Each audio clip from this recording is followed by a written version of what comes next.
Allahumma salli ala Sayyidina Muhammad, Allahumma salli ala Sayyidina Muhammad, Allahumma salli ala Sayyidina Muhammad wa ala ali Sayyidina Muhammad. Selawat dan salam ke atas junjungan besar Nabi Muhammad sallallahu alaihi wasallam, dan sama-sama kita memberikan yang terbaik dalam kehidupan kita. Sudah pastinya kita nak mengelakkan pergaduhan, kita nak mengelakkan pertelingkahan. Cara yang paling baik menyelesaikan masalah adalah dengan bermusyawarah ataupun dengan bincang secara yang terbaik. Kita mulakan dengan lafaz Assalamualaikum warahmatullahi wabarakatuh. Salam sejahtera diucapkan kepada semua penonton-penonton. Kita memberikan pada hari ini kepada anda semua, kita nak bincangkan tajuk berkenaan dengan tafsir dan taranum surah Asy-Syura ayat yang ke-37 hingga ayat yang ke-40. Dan kalau tadi kita lihat, saya sebut berkenaan dengan kita nak menyelesaikan sesuatu masalah, kita bincang dengan cara yang terbaik, elakkan pergaduhan dan elakkan pertelingkahan. Dan sudah pastinya itulah yang diimpikan bila mana kita hidup di atas muka bumi Allah Subhanahu Wa Taala. Baik, apa khabar sidang penonton? Keluarga besar Tanyalah Ustaz, biar tahu jangan keliru. Seperti biasa kita nak bawakan perbincangan kepada anda, dan sudah pastinya bila mana kita bersiaran secara langsung, ada persoalan-persoalan yang nak ditanyakan oleh penonton-penonton kepada ahli panel yang kita bawakan khas pada hari ini, boleh pergi ke dua saluran kita seperti biasa. Untuk buat panggilan boleh pergi ke 1-800-881677, atau nak terus pergi ke Facebook rasmi kita di Tanyalah Ustaz TV 3. Di dua-dua saluran ini boleh bertanyakan soalan, dan yang paling penting kita berikan persoalan kita itu sesuai dengan tema kita dan apa yang kita bincangkan pada hari ini. Mari sama-sama, sebelum saya perkenalkan bintang ilmuwan yang bersama dengan kita pada hari ini, anda boleh ambil mushaf Al-Quran, letak di depan kita. Mungkin kita nak ikut bersama ahli panel kita sebentar lagi untuk membaca surah Asy-Syura ayat yang ke-37 hingga ayat yang ke-40. Baik, siapa ahli panel yang bakal bersama dengan kita pada hari ini? Yakni seorang yang pakar juga bila disebut tentang tafsir dan taranum, yakni Al-Fadil Ustaz Dr. Muhammad Luqman bin Ibrahim. Apa khabar Ustaz? Baik, dan hari ini kita meneruskan perbincangan Ustaz tentang surah Asy-Syura Ustaz. Dan sedar tak sedar dah lama berbincang, dah sampai pada ayat yang ke-37 Ustaz kita nak bincangkan. Jadi kita mulakanlah Ustaz dengan bacaan tafsir bacaan dengan bertaranum Ustaz, silakan. A'udzubillahi minasyaitonirrajim. Bismillahirrahmanirrahim. Alhamdulillahilladzi arsala rasulahu bil huda wa dinil haqq liyudhhirahu 'ala ad-dini kullih wa kafa billahi syahida. Wassalatu wassalamu ala Rasulillah wa ala alihi wa ashabihi wa mawalah. Terima kasih Da'i Azrin dan tuan-tuan, puan-puan muslim-muslimat rahmat Allah sekalian. InsyaAllah kita akan mulakan dulu dengan ayat 37 dan 38 surah Asy-Syura. Jadi tuan-tuan, mari kita sama-sama mentala'ah dan mentilawahkan ayat ini. Saya akan baca dua ayat pertama. A'udzubillahi minasyaitonirrajim. Bismillahirrahmanirrahim.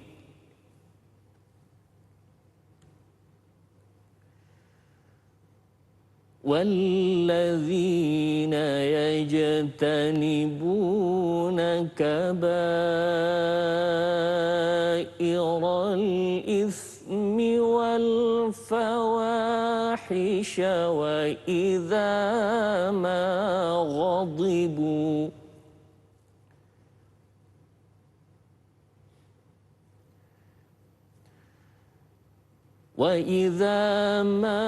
غَضِبُوا هم يغفرون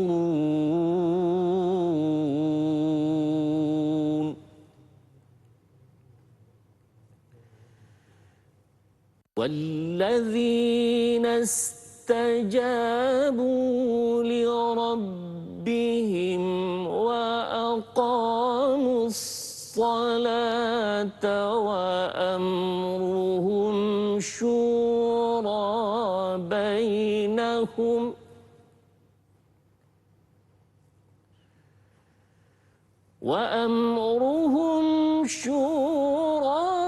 بينهم ومما رزقناهم ينفقون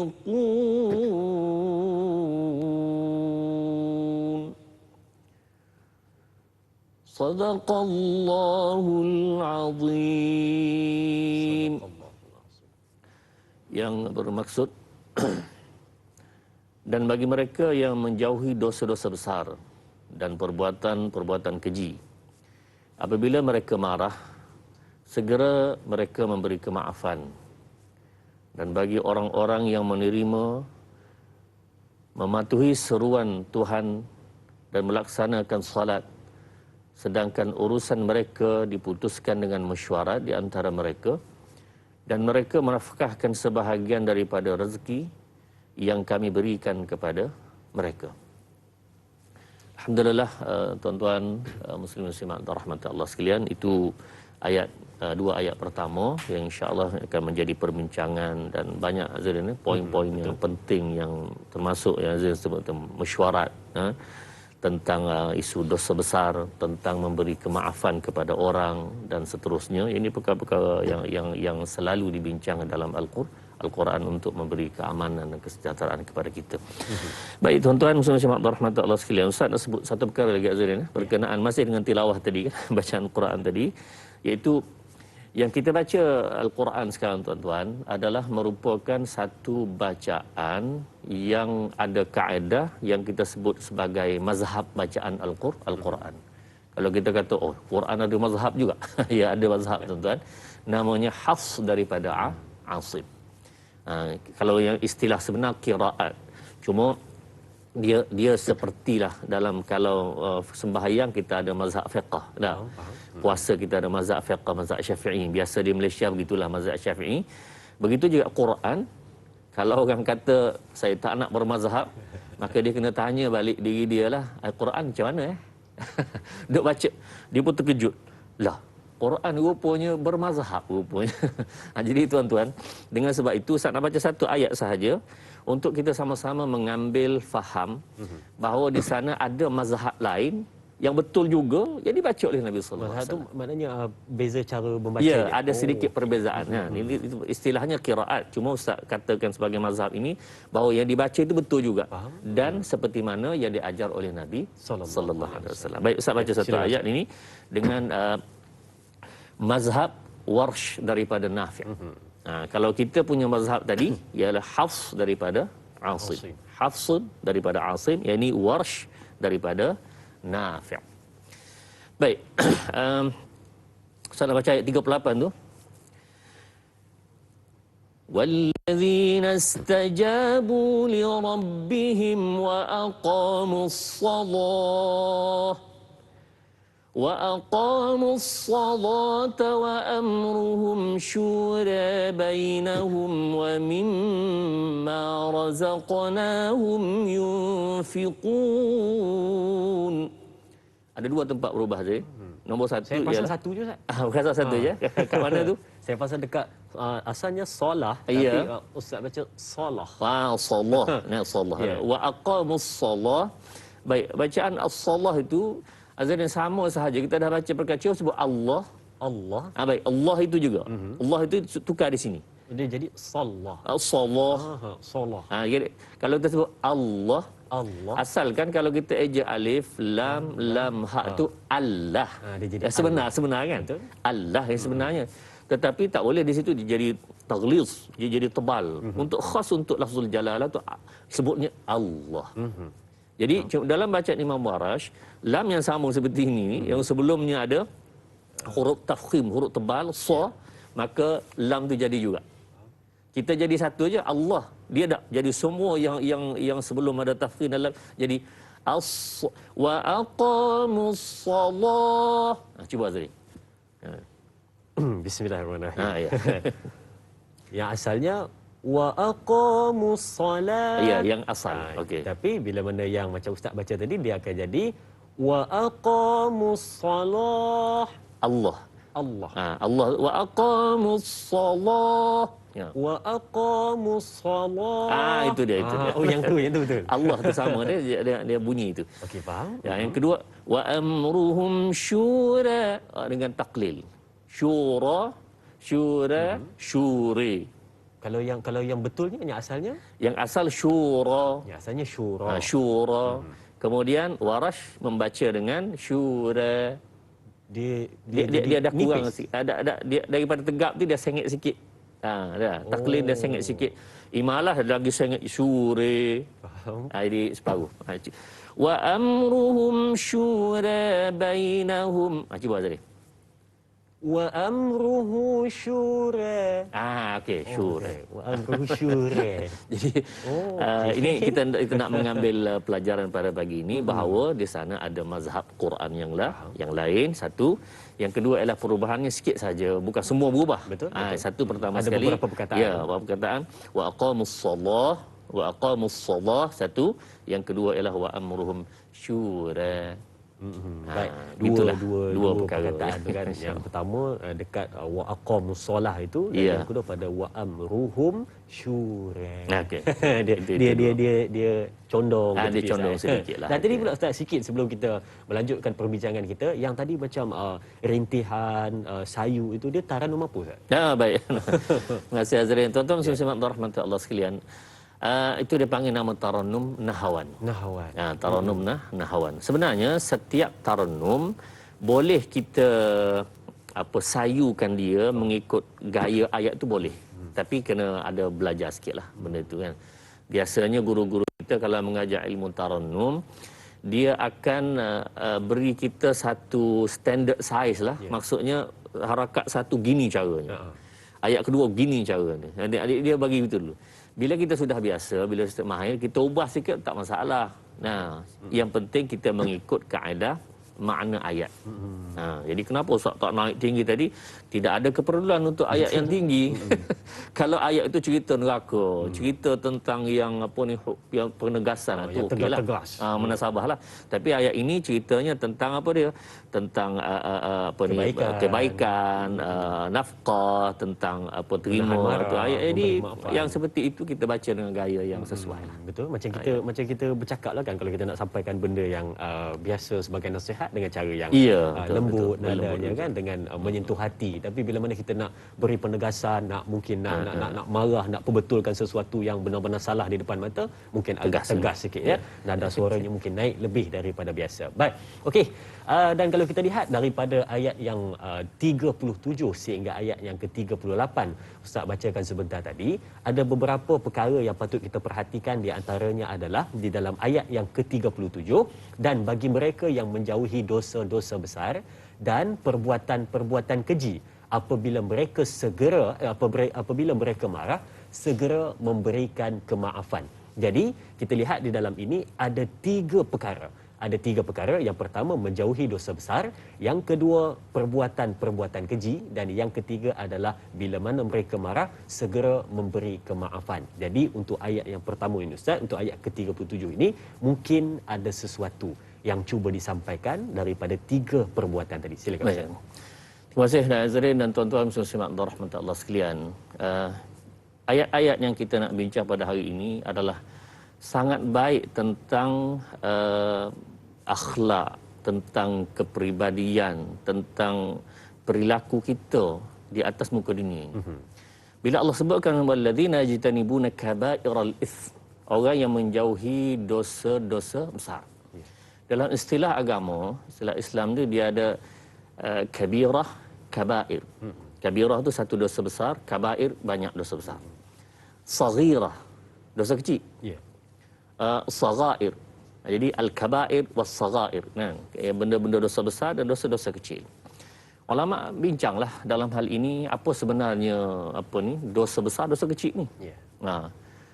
Baik tuan-tuan muslimat rahmatullah Allah sekalian, perbincangan ulama tentang dosa besar dan dosa kecil ini, bila Ustaz rujuk, dia ada pandangan ulama yang pelbagai. Apa maksud dosa besar dan dosa kecil? Ada ulama kata dosa besar ini adalah dosa yang Allah sebut jelas neraka. Kalau kamu buat ni masuk neraka. Contohnya tak sembahyang. Itu dosa besar. Jadi bila Allah sebut dengan jelas begitu, itu dosa besar. Yang selain daripada itu, yang tidak disebut demikian, dosa kecil. Itu satu pembahagian. Kemudian yang ulama lain, misalnya ada tertarik dengan seorang ulama nama At-Tibi menyebutkan dosa besar, dosa kecil ini nisbi. Maksudnya dia tengok keadaan, dia berkadaran. Gini contohnya. Tuan-tuan, orang itu buat dosa kecil je. Contohnya, dia melihat perkara haram. Asalnya dosa kecil, asalnya.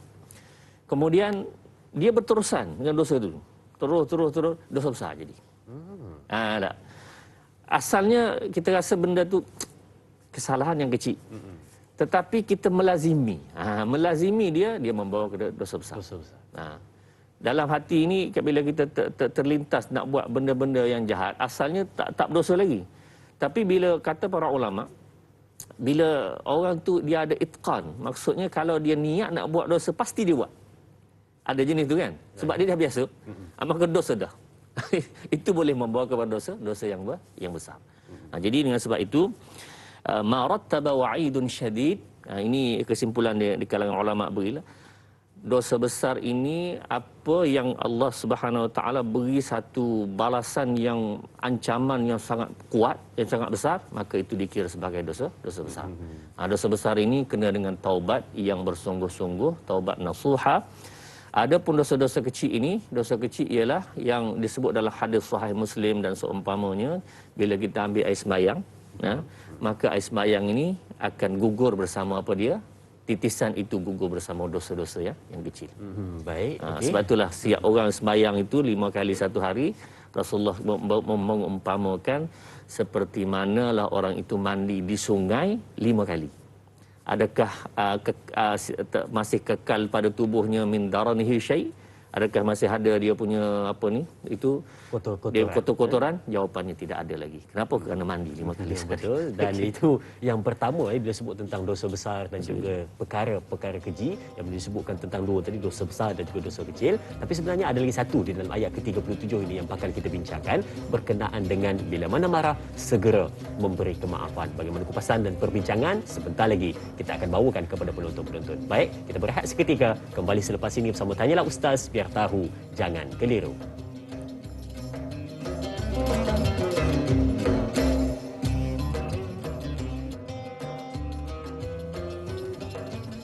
Baik, perbincangan kembali diteruskan bersama Tanyalah Ustaz, biar tahu jangan keliru. Dan sidang penonton keluarga besar Tanyalah Ustaz yang menyaksikan kita pada pagi ini, jangan lupa untuk sama-sama kita like, komen dan share kita punya siaran secara langsung di ruangan Facebook Tanyalah Ustaz TV3 untuk sama-sama sebarkan manfaat kepada sahabat-sahabat kita. Mungkin pagi ini ada yang tak berkesempatan melihat di kaca TV di rumah, boleh melihat di mana anda berada menggunakan peranti anda di Facebook rasmi kita Tanyalah Ustaz TV3. Baik, kalau tadi kita dah bacakan berkenaan dengan ayat yang ke-37, berkenaan dengan bagaimana kita disuruh untuk menjauhi dosa-dosa besar dan juga perbuatan-perbuatan keji. Dan sebelum kita masuk kepada yang seterusnya tentang memberi kemaafan bila mana kita datangnya marah di dalam hati, jadi kita ada sedikit lagi kupasan berkenaan dengan perbuatan-perbuatan keji itu. Silakan Ustaz. Ya. Baik, terima kasih Azrin dan tuan-tuan muslim rahmat Allah sekalian. Kita dah bincang tadi tentang apa itu dosa besar, dosa kecil kan. Kemudian yang kedua, bahagian kedua tu Allah sebut wal fawahish. Dan apa beza dosa itu? Kenapa tak gabung sekali ya? Fahish ni benda yang huduh, yang jahat, yang teruk, sama juga tuan-tuan. Sifat mazmumah Ya, sifat mazmumah. Ma fahusha wa 'azuma qubhuhu kazina wal qatl. Ini disebut dalam kitab-kitab yang kita rujuk bahawa kata para ulama al-fawahish atau fahishah ini adalah benda yang huduh, yang buruk, yang jahat dan besar dia punya kejahatan itu, keburukan itu besar. Qubhu seperti zina dan al-qatl. Sebab daripada zina akan melahirkan, kalau lahir anak zina lagi dahsyat, akan lahir satu bangsa yang akan jadi rosak kalau ramai begitu. Dan al-qatl, qatl ini makna membunuh satu jiwa manusia tanpa hak. Tetapi kalau pembunuhan itu dengan hak, itu cerita lain. Pembunuhan dengan hak ini maksudnya dengan arahan mahkamah, yang dia dah bunuh orang, akhirnya dia kena bunuh balas, itu cerita lain. Tapi ini disebutkan al-qatl bighairi haqqin, tanpa hak, maka yang ini satu kedosaan yang sangat besar. Itu termasuk dalam fawahisyah tu lagi besar daripada kabair. Ya, dia termasuk bahagian kabair, cuma yang ini dalam bentuk yang sangat jelas dan sangat besar. Itu yang disebutkan oleh para ulama. Baik, okey. Oleh kerana itulah, itu sebabnya kenapa ia dipisahkan dua antara kabair dan juga fawahisyah itu, bukan saja-saja tetapi ada makna di sebaliknya. Dia termasuk juga dia dalam dosa-dosa besar, tetapi dia lebih kepada penjelasan dan juga terang-terang kejahatan itu. Baik, jom kita lihat soalan di Facebook Tanyalah Ustaz TV3 dari sahabat kita, Tuan Hasnoin Wahid. Katanya, Assalamualaikum Ustaz. Ada dua soalan. Yang pertama merujuk pada ayat 37 dalam Al-Quran juga ada menjelaskan walau sebesar zarah pun perbuatan baik itu akan mendapat balasan baik. Dan soalan yang kedua, katanya sebelum ini seorang itu banyak membuat kemungkaran dan selepas itu ia bertaubat dan banyak mengerjakan kebaikan dan amal soleh. Adakah dia mendapat keampunan dari Allah Subhanahu Wa Taala? Mohon pencerahan dari Ustaz. Sekian, terima kasih Tuan Hasnoin dari KK Kota Kinabalu, Sabah. Terima kasih Tuan atas soalan yang ditanyakan pada hari ini. Dan kalau kita lihat soalan yang kedua itu Ustaz, dia mungkin kita boleh bawa ke hujung sikit Ustaz, sebab dia dekat-dekat dengan penjelasan pada ayat yang ke-40 kalau saya kira. Dan kita mungkin jawab dahulu soalan yang pertama itu berkenaan dengan dia buat baik sebesar zarah sekalipun tetap ada balasannya. Silakan Ustaz. Baik, terima kasih Tuan Hasnoin Wahid. Soalan yang sangat baik Ustaz kira. Dan tuan-tuan sekalian rahmati Allah sekalian, ya memang benar, Allah akan membalas setiap sesuatu. Faman ya'mal mithqala dzarratin khairan yarah. Sebesar zarah kebaikan Allah balas. Wa man ya'mal mithqala dzarratin syarran yarah. Ya, kejahatan sekecil-kecil pun dibalas. Jadi orang beriman ni tuan-tuan cukup sekadar itu je. Kalau satu ayat tu memadailah, dia tak berani dah. Itu orang beriman. Sebab itulah punca besar segala maksiat, segala kejahatan yang berleluasa ialah masalah iman. Yakin dengan apa yang Allah kata. Kalau kita pasti Allah balas, walaupun 10 sen kita ambil, pasti Allah balas. Tengok duit kat itu 100, 1000, tak ambil. Berapa tahu dah Allah tengok, Allah balas. Dah ambil untuk beri hak bantuan dia balik, tak apalah. Masalah ambil, masuklah poket kita, belanja orang bukan main lah. Itu tak boleh tuan-tuan. Baik, sekalipun dalam keadaan ini kita zaman susah dan seumpamanya, tapi tak berani kita. Kenapa? Kerana keimanan. Jadi memperelokkan, memperkuatkan iman, itulah jalan untuk menjauhi segala maksiat dan kerosakan. Ilmu banyak. Betul. Orang ada ilmu ni banyak. Tapi berapa banyak orang ada ilmu buat jahat juga. Tak? Zaman dulu orang mencuri secara fizikal lah, mencuri, merompak apa semua. Zaman sekarang senang je, komputer je. Tak? Tekan, tak masuk dalam akaun kita gini. Jadi tuan-tuan, itu mana ilmu bukan menjamin manusia, tapi iman. Tapi Ustaz, pada yang macam Ustaz sebut, Ustaz kata bila mana orang ni dia beriman, dia betul-betul ada iman, dia dengar walaupun satu ayat yang walaupun sebesar zarah telah dibalas tadi tu, dia dah mula rasa takut. Tapi ada orang hari ni Ustaz, dia jenis macam ni Ustaz. Contoh dia kata, aku tak boleh nak buat apa dah, dia kata, dah tak ada pilihan dah, terpaksa buat dosa ni, dia kata. Jadi mungkin Ustaz ada komen sikit pada orang yang berfikiran macam ni Ustaz. Baik, terima kasih Azrin, soalan yang baik. Dan berkait dengan soalan Hasnoin tadi, iaitu adakah Allah akan mengampunkan kalau dia rasa putus asa dah? Tak. Terpaksa ada kata. La tayasu min rahmatillah, ada dua ayat. La taqnatu min rahmatillah, la tayasu min rahmatillah, ada dua ayat itu tuan-tuan. Jangan kamu putus asa. Innallaha yaghfiruz dzunuba jami'a. Allah ampun semua dosa. Allah mengampun semua dosa. Tidak ada putus asa. InsyaAllah Ustaz akan ceritakan bagaimana yang tuan-tuan barangkali biasa dengar kisah ini, iaitu kisah satu orang yang membunuh 100 orang. Kita kata ada ruang tak nak taubat lagi ni? Rasa macam tak ada. Tak ada ruang lah. Kita rasa begitu. Tapi tuan-tuan, nanti kisah ni Ustaz akan ceritakan dalam selang masa. Jangan ke mana-mana lah, insya-Allah kita selang masa ini. Cuma nak berkata, innallaha yaghfirudz dzunuba jami'a. Allah ampun semua dosa. Dalam hadis yang dalam Jami' At-Tirmizi menyebutkan, lau balaghat dzunubuka inanas sama. Kalaulah dosa kamu ni banyak sangat sampai ke langit ni. Banyak nak cerita tak boleh tu. Jadi bayangan yang Allah beri tu, kalau sampai ke langit dosa kamu, summastaghfarli, kalau kamu minta ampun kepada aku, ghafartu laka fala ubali. Aku ampunkan kamu, aku tak kisah pun. Nak bagi tahu tuan-tuan, inilah sifat Allah Subhanahu Wa Taala. Seorang yang mendekati Allah Subhanahu Wa Taala sejengkal, maka Allah akan mendekatinya sehasta. Orang mendekati sehasta, maka Allah yang sedepa. Kalau dia datang sambil berjalan, Allah datang sambil berlari. Itu umpama-umpama yang Allah beri kepada kita supaya kita faham bahawa Allah sangat-sangat suka kepada orang minta ampun kepada dia. Subhanahu wa ta'ala. Itu dia. Baik, itu untuk penjelasan pada soalan yang pertama tadi berkenaan dengan berbuat baik walaupun sekecil mana sekalipun, maka akan dibalas dengan kebaikan. Sebab tu jangan tinggalkan peluang untuk buat kebaikan yang datang depan mata. Tak kisah kecil ke besar ke, buat, jangan ditinggalkan sebab kita tak tahu kebaikan yang mana akan menyebabkan kita masuk ke dalam syurga Allah Subhanahu wa ta'ala. Baik, kita lihat soalan seterusnya dari Puan Nur Hayati Ismail. Assalamualaikum Ustaz, ayat ke-37. Ada 3 soalan di sini.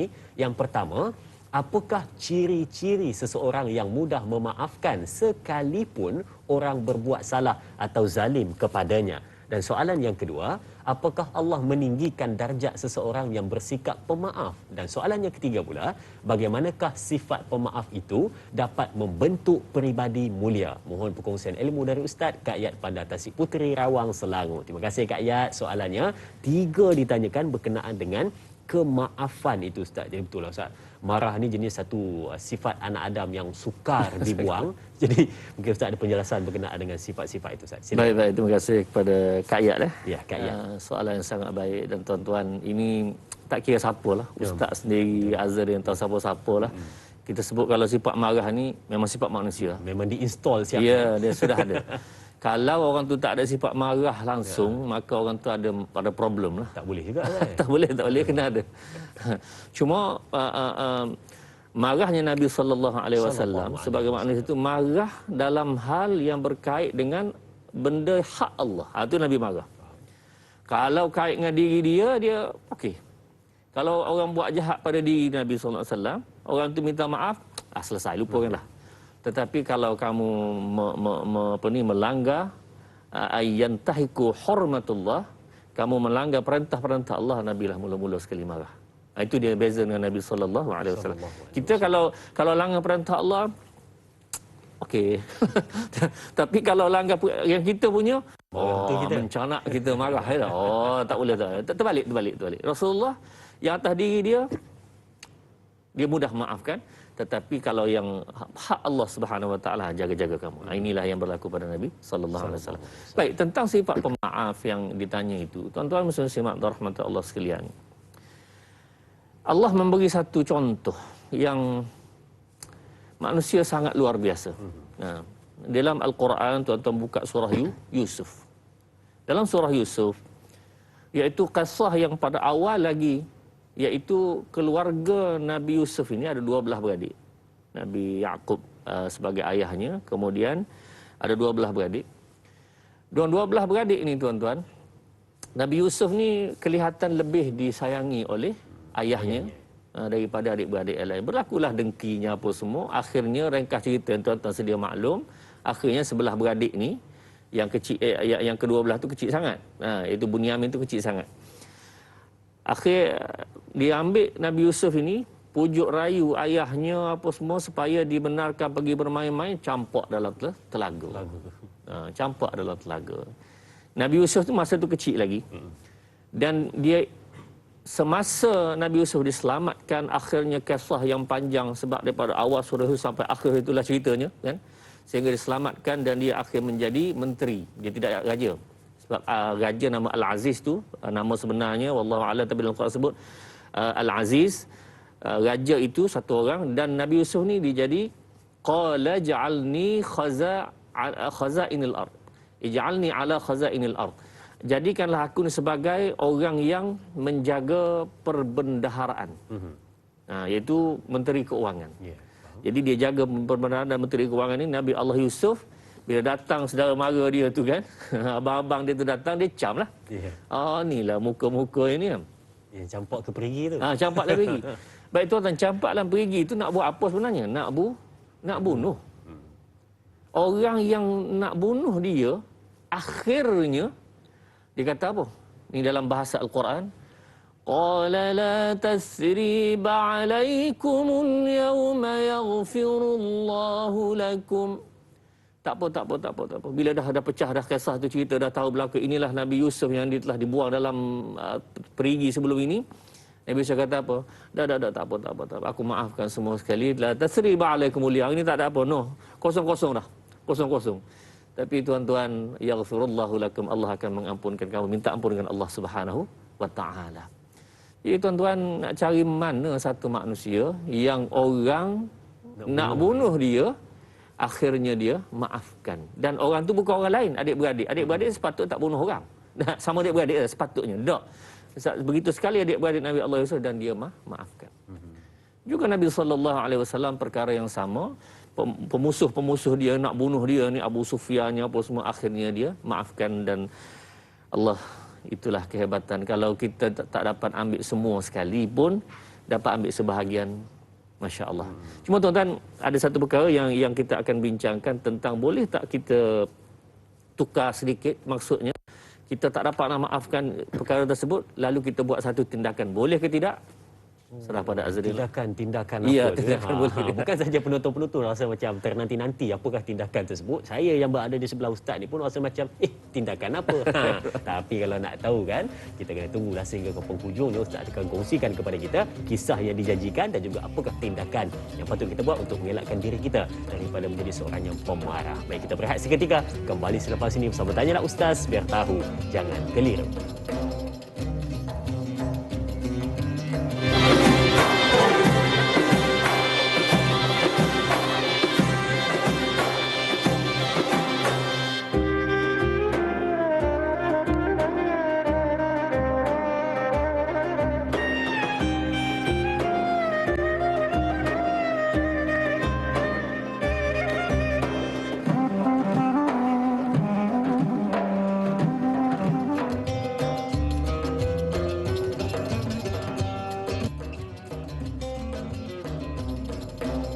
Baik, terima kasih diucapkan kepada semua penonton yang terus menyaksikan kita pada hari ini, perbincangan tentang surah Asy-Syura ayat 37 sehingga ayat yang ke-40.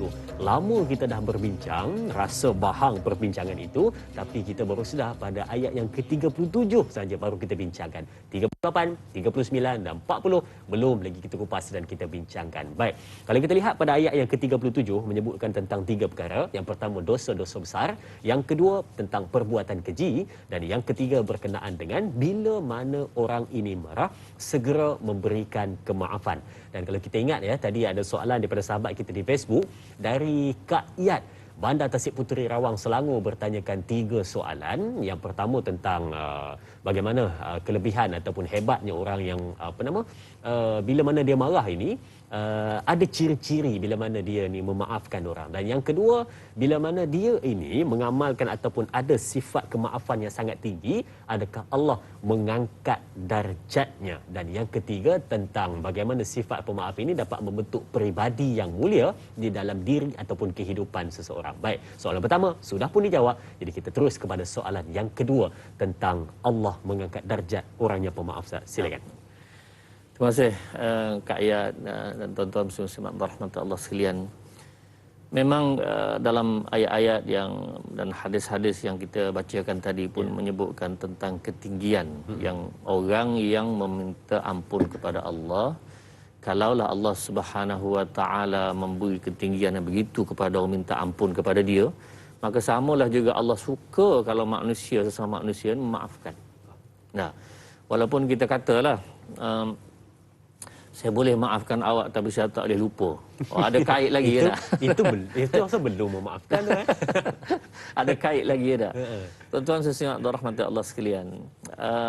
Ya, kita faham bahawa bila kita ada masalah dengan dia, kita geramnya, lebih lagi tak bersalah. Nah, contoh mudah yang tuan-tuan, dalam satu pejabat kita difitnah. Dan orang percaya pula fitnah tu. Nah, orang tu kata begini padahal kita tak buat.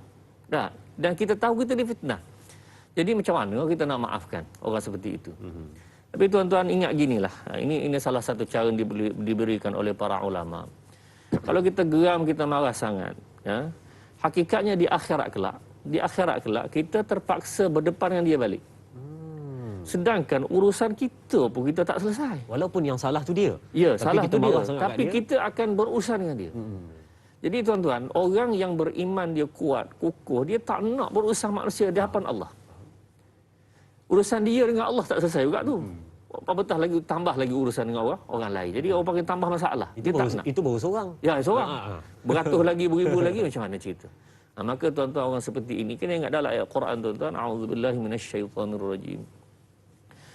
يوم يفر المرء من أخيه وأمه وأبيه وصاحبته وبنيه لكل امرئ منهم يومئذ شأن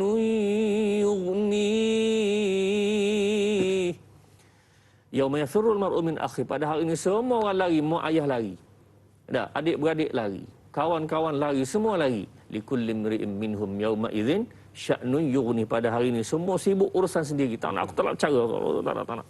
Semua tak nak berlaku. Azrin, kalau kita jumpa nanti, kita pun tak nak jumpa dah. Walaupun kenal di sini, tapi semoga kita tidak ada salah antara kita dua. Mudah-mudahan kita. Jadi maksudnya kita tak nak lagi. Nak cara apa dia? Likulli imri'in minhum yawma idzin. Pada hari ini cara apa dia? Caranya tentang sya'nun yughni, urusan sendiri, selamat ke tidak, selamat ke tidak.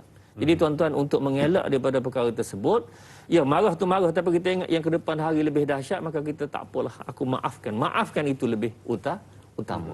Ya ustaz, cakap mudah. Tapi tuan-tuan, cakap mudah inilah nilai yang sangat tinggi dan darjat sangat tinggi di sisi Allah Subhanahu wa taala. Kalau tak boleh juga maafkan, macam mana Azrin? Maka ada caranya. Ada caranya. Yang tadi tu kan? Ada caranya. Kita nak bincang tu, kita nak pergi dulu pada kita itu. Pergi pada soalan yang ketiga. Tapi Ustaz, sebelum masuk pada soalan yang ketiga tu tentang bagaimana sifat pemaaf tu dapat membentuk peribadi kita ni jadi baik. Saya nak baca sikitlah berkenaan dengan ayat 133 ayat 134 ayat 134 di dalam surah Ali Imran. Saya sebut sikitlah sebab ada kaitan Ustaz. Bila disebut sini allazina yunfiquna fis sarai wad dara, yang kita nak tekankan tu di sini Ustaz. Wal kazimina ghaidha wal afina anin nas. Dia sebut kat sini Allah bagi tahu kepada kita pada ayat ni ada dua benda. Yang pertama, dia menahan marah di dalam hati, dan yang kedua, memaafkan orang lain.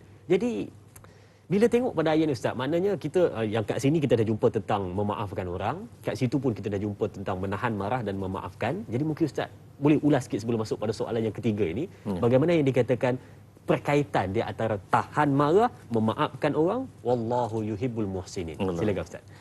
Baik, sebenarnya Azrin pun dah menerangkan dia punya kaedah itu. Jadi yang Allah sebutkan dengan jelas dalam surah Ali Imran itu, iaitu al-kadhiminal ghaidha wal 'afina 'anil nas, orang menahan marah. Maksudnya dia tidak kalau marah itu dia boleh keluarkan pada masa itu. Tuan-tuan, ini sangat berlaku di dalam media sosial, dalam Facebook, dalam apalah sebutlah semua dia, YouTube ke Twitter. Orang kalau marah tu dia lepas tu bukan main dah.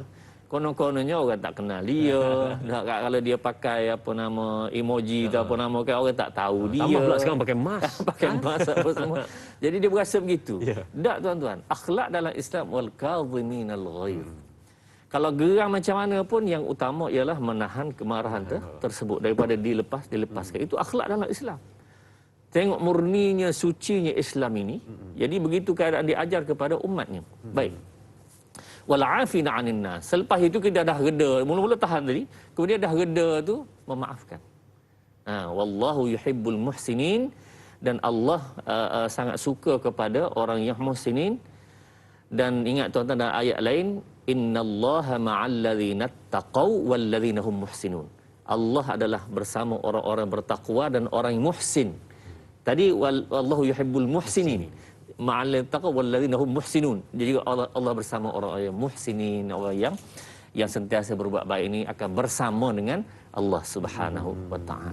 Jadi darjat yang sangat tinggi kepada orang seperti ini. Ustaz dah tekan, Ustaz kata tahan marah, cuba kontrol daripada jangan marah, supaya bila mana marah dia macam-macam boleh berlaku kan. Sebab tu Nabi pesan, Nabi kata la taghdab walakal jannah kan. Tapi Ustaz, ada jenis di antara kita yang jenis macam mana tahu? Dia jenis dia tak faham sebenarnya konsep yang dikatakan tahan marah, sabar itu macam mana. Sebab dia bila mana dia datang kemarahan Ustaz, dia dah cakap yang bukan-bukan, dia dah marah, dia dah pukul. Hujung sekali dia kata, nasib baik aku sabar. Kalau aku tak sabar, dia kata, habis awak. Jadi Ustaz, mungkin dia tak faham tentang konsep tahan marah tu. Sikit sebelum kita masuk pada soalan yang ketiga. Tuan-tuan, muslim-muslim rahmat Allah sekalian. Sebenarnya limit nak tahan marahnya apa semua ini kan. Ya, sebenarnya perkara ini juga berlaku pada zaman sahabat Nabi. Di antara Abu Bakar dan Umar sendiri pun berlaku pertikaian, pertelingkahan. Tapi tuan-tuan, bila limit sudah orang panggil dah tak boleh tahan sangat, terkeluar bahasa-bahasa ya dalam hadis Nabi dah sebut. Perkara-perkara seperti ini, tetapi mereka semua ini saling bermaaf-maafan selepas itu. Sehingga ada disebutkan di kalangan mereka sanggup beri harta, nak apa aku bayar pada kamu, aku dah silap, aku dah begini, sampai ke tahap itu. Sahabat dia pula seorang lagi tu kata apa? Tak apalah, aku pun silap. Dalam keadaan seperti itu masing-masing duk provoke. Nah, ustaz provoke, Azrin provoke ustaz dia dah sampai satu tahap yang tak tahan itu, akhirnya terkeluar perkataan-perkataan yang itu.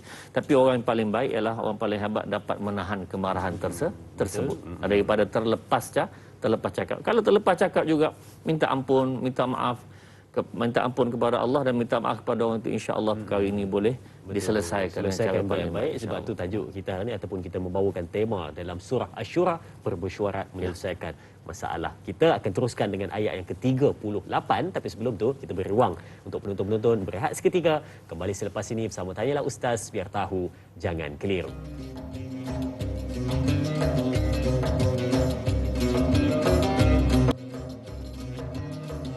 Dan bagi orang-orang yang menerima mematuhi seruan Tuhan dan melaksanakan solat, sedangkan urusan mereka diputuskan dengan mesyuarat di antara mereka dan mereka menafkahkan sebahagian daripada rezeki yang kami berikan kepada mereka. Itu adalah sedikit terjemahan daripada surah Asy-Syura ayat yang ke-38. Baik, kalau tadi kita dah bincangkan tentang ayat yang ke-37 sehingga selesai tentang 3 perkara kebaikan di dalam itu, dan kita nak teruskan pada ayat yang ke-38, dan jom kita ambil soalan di Facebook dari sahabat kita Puan Rosmahizan Abdullah. Kita lihat soalannya. Assalamualaikum, pada ayat ke-38, adakah ayat ini bermaksud orang beriman memenuhi seruan Allah dengan melaksanakan solat dengan sempurna dan menyelesaikan urusan mereka dengan cara musyawarah demi menegakkan keadilan dan membelanjakan sebahagian harta mereka pada jalan kebaikan? Terima kasih Kak Rosmahizan Abdullah atas soalan yang ditanyakan. Dia menerangkan tentang 3 perkara kebaikan dalam ayat ke-38. Ustaz, silakan. Baik. Terima kasih kepada Rosmahizan Abdullah, soalan yang baik dan memberi perbincangan kepada kita lah. Tuan-tuan muslim rahmat Allah sekalian, ayat yang ini Allah memberi beberapa sifat. Ini juga sifat termasuk pada golongan orang beriman.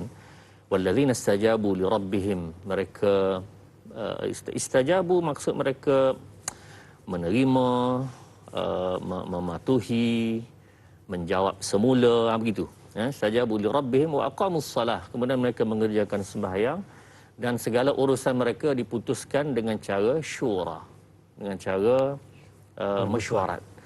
Dan yang keempatnya wa mimma razaqnahum yunfiqun, dan mereka sentiasa menafkahkan segala harta mereka di jalan Allah Subhanahu wa taala. Tuan-tuan muslimat rahmatan Allah sekalian, kita bahagian pertama, allazina istajabu li rabbihim. Ustaz nak bawa satu kisah macam mana orang Islam pada awal Islam dulu. Dia tak macam kita. Kalau kita ni terima Islam dengan cara di atas dasar baka. Azrin, mak ayah Islam kan? Azrin pun Islam. Mak ayah ustaz Islam, maka ustaz pun Islam. Jadi dengan sebab yang seperti itu, kita rasa macam agama ini tidaklah satu yang terlalu penting. Maksudnya ya saya Islam lah, apa masalahnya? Lahir Islam. Lahir Islam.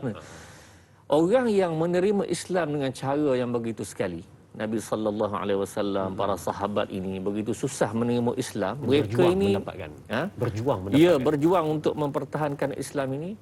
Mereka ini kalaulah Islam itu dicala sedikit, ibarat gitu dah, dicarik sedikit, mereka tak sanggup. Sebab tu Abu Bakar radhiyallahu anhu, tuan-tuan, dia kata apabila dia menjadi khalifah, ada 2 golongan yang menentang sangat-sangat dia, 2 golongan. Pertama sekali, orang tak nak bayar zakat. Tak nak bayar zakat. Nombor 2, murtaddin, golongan murtad. Jadi yang murtad ni kerana Islam itu bersama Muhammad wafat habis. Nah, Yang kedua ini juga masih Islam. Tapi dia kata apa? Kerana zakat itu semasa Rasulullah ada. Rasulullah tak ada lah. Gitu. Maka Abu Bakar kata, aku akan perangi mereka. Kalaulah mereka zaman Nabi dulu, mereka beri unta, zakat unta kan? Iqal, ma'iqal, bersama dengan iqal, iaitu tali unta. Tiba-tiba zaman aku ini, dia beri unta, tak beri tali. Laqataltumuhum. Aku akan perangi mereka. Kenapa? Kerana kurang tali je. Maksudnya apa? Maksudnya dia tak nak tengok Islam ini turun walaupun satu inci. Tak nak. Dia mesti lengkap seperti mana yang Rasulullah sallallahu alaihi wasallam ajar. Tak mampu tengok begitu. Jadi tuan-tuan, jadi Ustaz nak bawa satu kisah ini, kisah sahabat bagaimana susah mereka memeluk Islam, ya.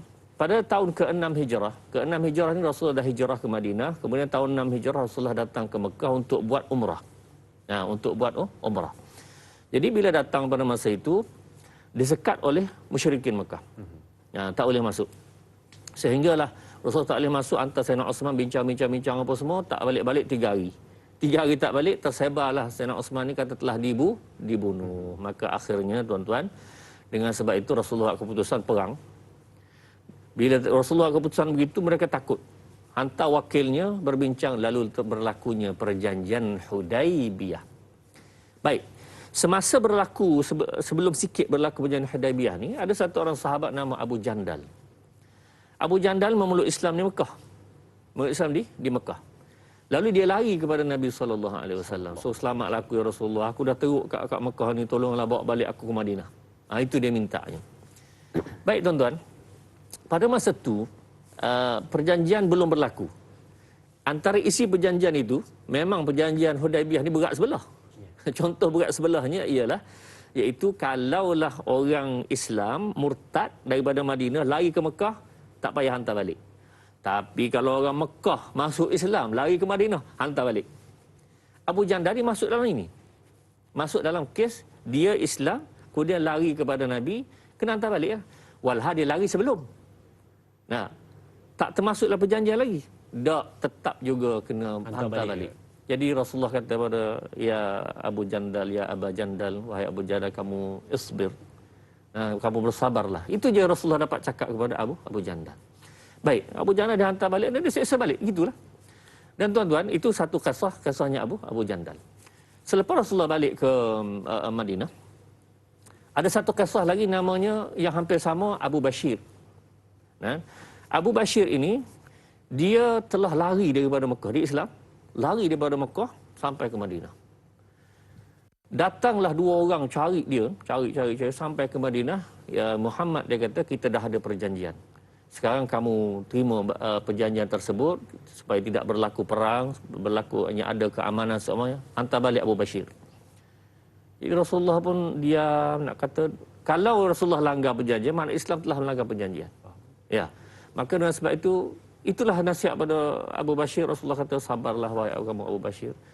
Abu Bashir pun dengan keadaan menangis apa semua, digari dia, diikat semua dan naik atas kuda dan dihantar balik ke Mekah. Dengan keadaan Rasulullah sangat sedih. Tapi demi tidak melanggar perjanjian. Ini Islam tuan-tuan. Kalau tengok, kalau cerita tentang di Palestin tuan-tuan, berapa kali perjanjian, berapa kali dilanggarnya, itu yang cerita bukan Islam. Tapi Islam terpaksa mematuhi perkara seperti ini. Baik. Jadi bila dihantar balik, Abu Bashir ni jalan dengan kudanya apa semua tu, sampai satu tempat, barangkali dia ada helah sikit, dia nak buang air apa semua kan. Akhirnya dibuka dia punya apa tali apa semua tu. Akhirnya dia lawan balik kawan tu, bunuh satu orang, ya, orang musyrikin Mekah ini. Kemudian satu orang lagi lari. Jadi dia terlepas. Satu orang lari ni lari ke Madinah, minta tolong dengan Nabi. Nabi pun kata, Abu Bashir dah aku lepaskan, kamu dah tak boleh lagi nak tangkap dia, kamu baliklah ke Mekah. Kawan ni baliklah ke Mekah, kan. Abu Bashir ni tak balik ke Madinah. Bila dia berita yang diketahui ahli Abu Jandal yang di Mekah lagi, dia pun lari juga bergabung dengan Abu Bashir. Dia bergabung 2 orang ni dengan Abu Bashir. Dan orang-orang Islam yang lain juga yang sempat lari bergabung sini, dia buat satu kelompok, buat satu kemah buat dia tu, yang akhirnya setiap kabilah yang daripada Mekah nak pergi berdagang apa semua, mereka telah dikacau oleh Abu Bashir ini. Jadi akhirnya mereka tak tahan. Dengan sebab itu Abu Bashir telah minta dengan Nabi sallallahu alaihi wasallam, ya Rasulullah, perjanjian itu kamu sudah bebas sebenarnya sebab aku lari sendiri, aku tak ada kaitan dengan kamu. Jadi jangan risau, jangan bimbang. Dan akhirnya atas permintaan berkali-kali Abu Bashir, Rasulullah sallallahu alaihi wasallam telah hantar satu surat membenarkan Abu Bashir datang ke Madinah. Tapi masa surat itu sampai, Abu Bashir setengah sakit tenat, dia tak boleh bangun, dan dia telah meninggal dengan surat di tangan Nabi sallallahu alaihi wasallam.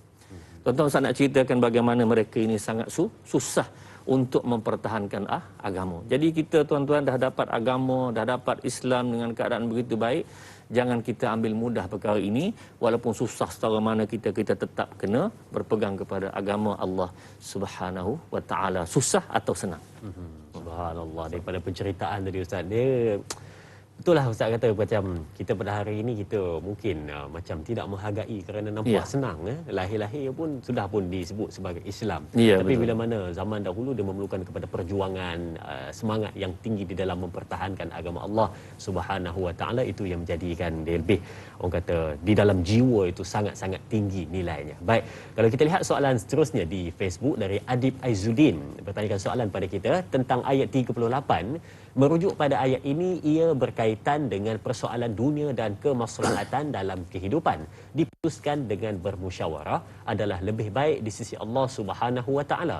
Mengapa bermusyawarah itu penting dalam memutuskan sesuatu keputusan? Contohnya dalam rumah tangga dan di dalam sebuah keluarga.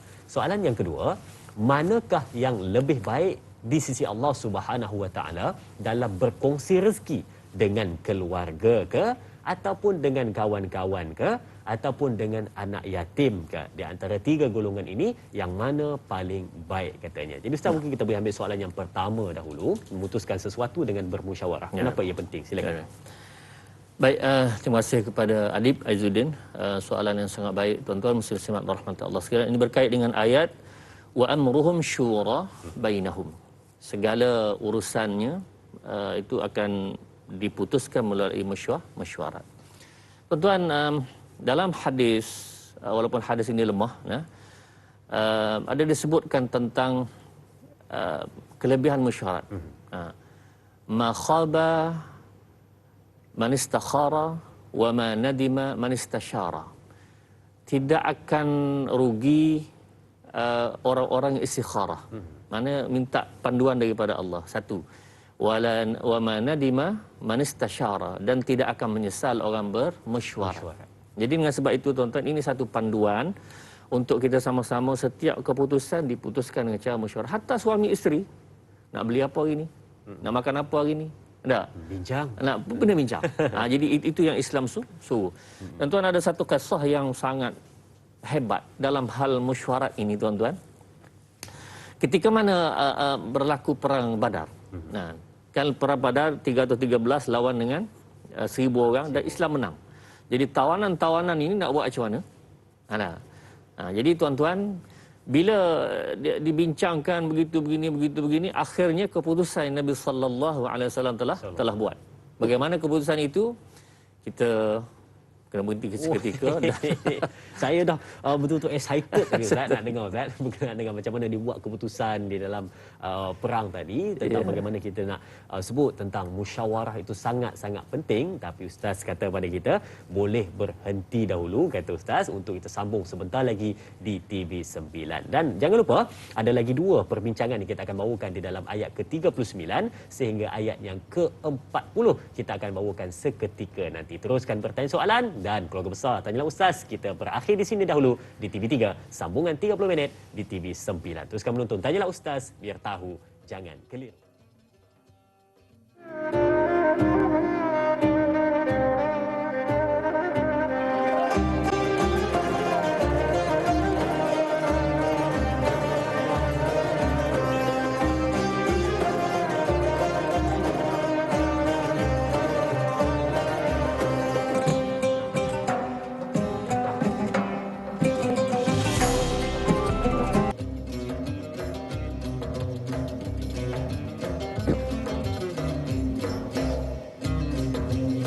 Baik, terima kasih diucapkan kepada semua penonton yang terus setia menyaksikan kita pada hari ini. Perbincangan kembali diteruskan.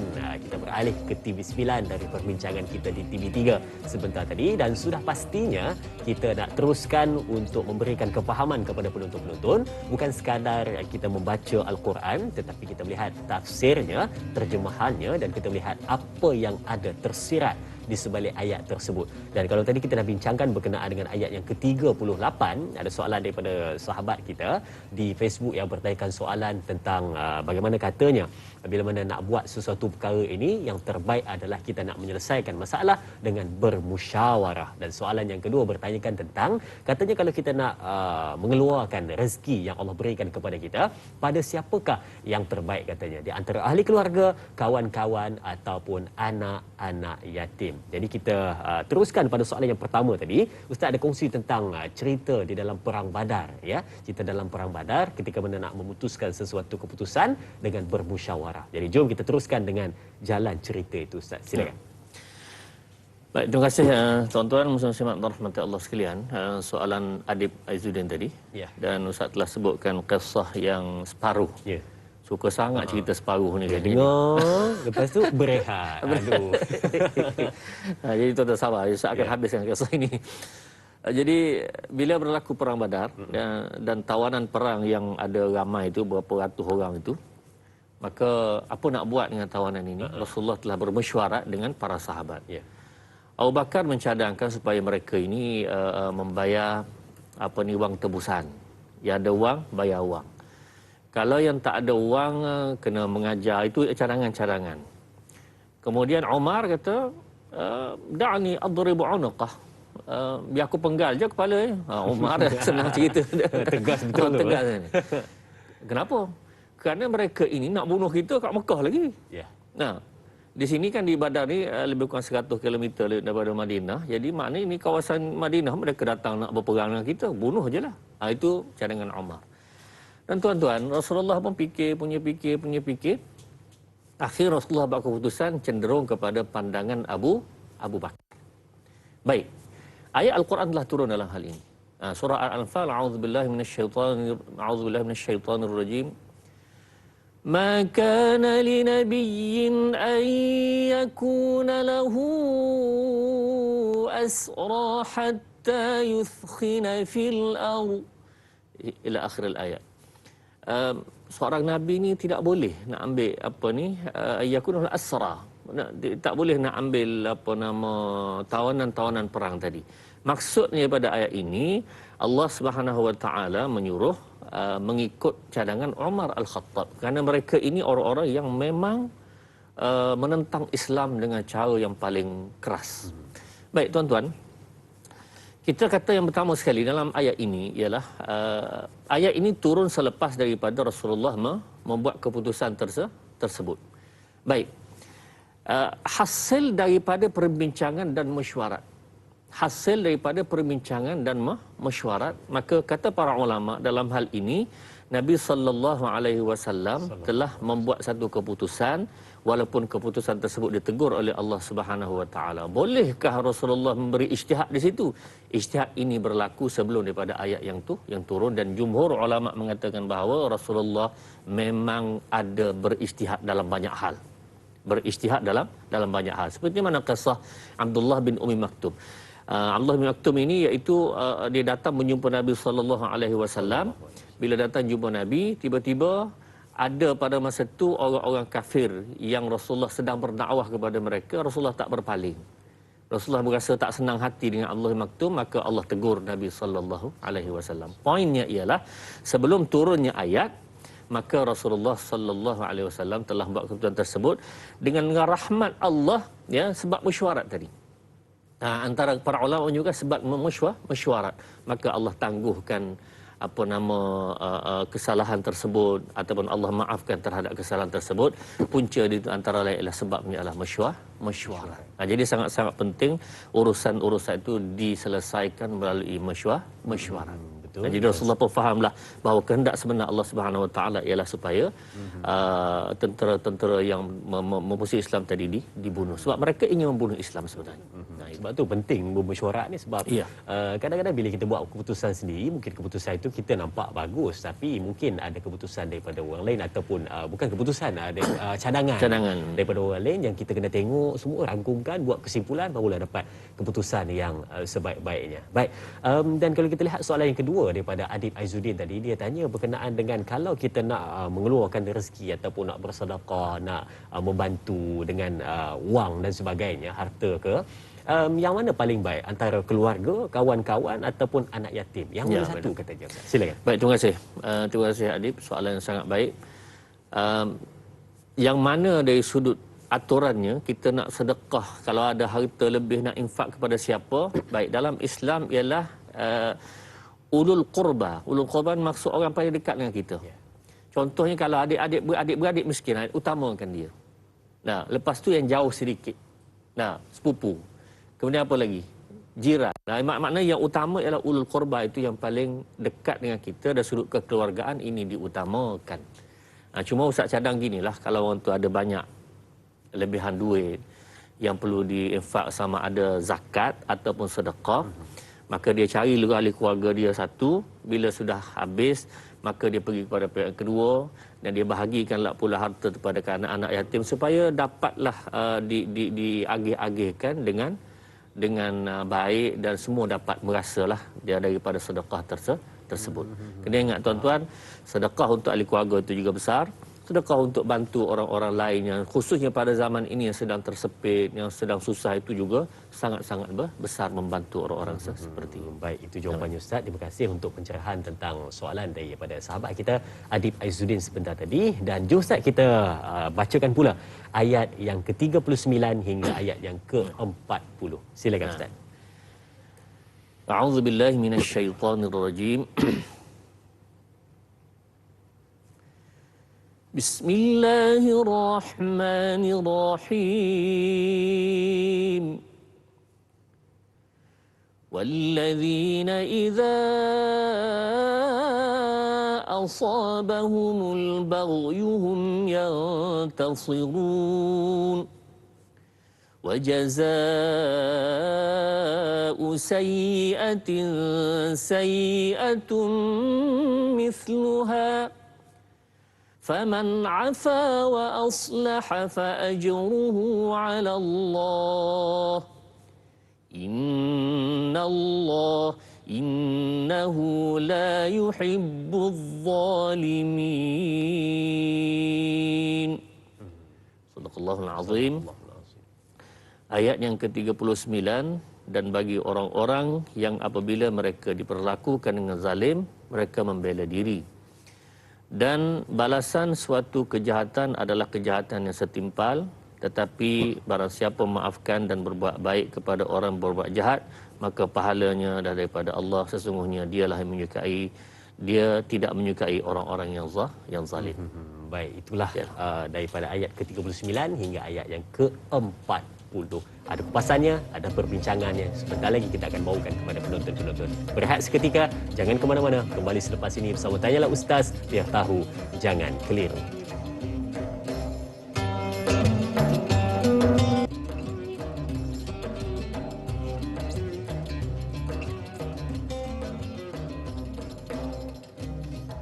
Baik, ayuh kita teruskan perbincangan kita pada hari ini. Dan sudah tak sudah kita dah sampai pada ayat yang ke-39. Dan kalau kita perasan, daripada ayat ke-37 sampai ayat yang ke-38 telah pun banyak dikupas berkenaan dengan perkara yang patut kita betulkan dalam kehidupan untuk kita menjadi lebih baik daripada kehidupan yang sebelumnya. Tentang peribadi kita, bagaimana kita bermusyawarah, membincangkan sesuatu perkara supaya nak elakkan pergaduhan dan juga keputusan yang tak betul di dalam apa-apa sahaja tindakan yang kita lakukan. Baik, pada ayat ke-39, dan bagi orang-orang yang apabila mereka diperlakukan dengan zalim, mereka membela diri. Mari kita lihat soalan di Facebook dari sahabat kita Puan Masrifah Nur Jama'in. Soalannya, Assalamualaikum, ayat ke-39. Adakah ayat ini menjelaskan tentang beberapa golongan yang akan mendapat kenikmatan ukhrawi dari Allah Subhanahu Wa Taala? Merujuk ayat ini, perlakuan zalim yang bagaimanakah seseorang itu perlu untuk membela diri, dan adakah membiarkan diri dizalimi juga satu kesalahan dan dianggap dosa besar. Dan soalan yang kedua, bagaimanakah untuk membela diri jika pekerja yang dizalimi oleh majikan atau rakyat yang dizalimi? Baik, orang yang zalim adakah akan dibalas oleh Allah dengan azab yang pedih, katanya. Terima kasih sahabat kita atas soalan yang ditanyakan. Jadi Ustaz, soalan yang pertama itu tentang kenikmatan bagi mereka yang membela diri, Ustaz. Kalau tak bela diri pula, adakah ia dosa besar, Ustaz? Silakan. Baik, terima kasih kepada soalan Hajah Mas Ripah. Ya. Soalan yang sangat baik. Tuan-tuan muslim-muslimat rahmati Allah sekalian. Bila disebutkan tentang sabar, Ya.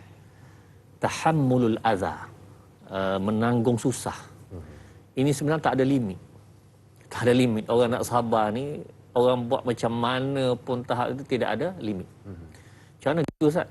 Itu dalam Quran yang beritahu begitu. Nah, ketika mana berlaku dalam Quran menceritakan antara Qabil dan Habil, berlaku pembunuhan Qabil dan Habil. Qabil telah menggunakan apa ni, kita kata senjata nak bunuh. Nah, kata Habil ni apa dalam Quran sebut? Ma ana bibasitin yadiya ilaik. Kalau kamu tikam aku pun, aku tidak akan balas. Kenapa pula? Kita kata tak, kenapa pula? Ada. Baik, dalam hal inilah, ini juga jawapan Sayyidina Uthman radhiyallahu anhu. Sayyidina Uthman ni kan, dia tahap politiknya begitu ditekan kan, sehingga di zaman inilah timbulnya, lahirnya Khawarij, apa semua tu. Jadi bila begitu keadaannya, Sayyidina Uthman radhiyallahu anhu, tentera-tentera dia nak datang kawal. Sayyidina Uthman kata tak payah. Tak payah. Kenapa tak payah? Kerana aku tidak mahu berlaku tumpah darah di atas nama orang Islam. Tak nak berlaku tumpah darah. Ini Sayyidina Uthman. Dia khalifah. Walhal ni kita perintahkan semua keliling rumah saya. Jangan siapa-siapa boleh masuk. Tak. Dia tetap dengan pendirian dia, kata jangan datang dan biarkanlah aku begini. Akhirnya tuan-tuan, sebagaimana kita maklum, Sayyidina Uthman akhirnya dibunuh. Dan ada satu mushaf sampai ke hari ini tuan-tuan, mushaf tersebut disimpan di top kopi di satu muzium di Turki, yang darah Sayyidina Uthman masih ada atas Quran tersebut, iaitu dia dibunuh dan darah terpercik kena mushaf tersebut. Poinnya ialah tuan-tuan, dalam masalah sabar ini tidak ada limit. Tidak ada limit. Tidak ada limit. Sampai orang nak bunuh itu, ma ana bibasitin yadiya ilaika liaqtulak. Kalau kamu nak bunuh aku tidak akan balas balik. Sampai ke tahap itu. Bolehkah begitu? Ini Quran yang cakap dan berlaku pada Sayyidina Uthman radhiyallahu anhu, dan ulama menyebutkan bahawa dalam hal ini sampai ke tahap itu boleh. Baik tuan-tuan, itu satu. Yang kedua ialah kalau orang ni, ustaz cakap mudah lah, nak buat tak boleh ustaz. Itu betul lah tu. Itu satu isu yang kedua. Baik, isu kedua ini berkait dengan perbincangan kita tadi, boleh atau tidak. Dah. Ya, sambungan ayat itu menyebut dengan jelas, wa jazaa'u sayyi'atin sayyi'atun bimisliha, sayyi'atun misluha, dalam ayat Quran ini bimisliha. Ya, orang buat kat kita, kita balas sama balik. Ayat Quran lain sebut, a'udzubillahi minasyaitonirrajim, fa'tadu 'alaihi bimithli ma'tada 'alaikum. Balaslah seperti mana yang dia buat. Boleh tak? Boleh. Baik.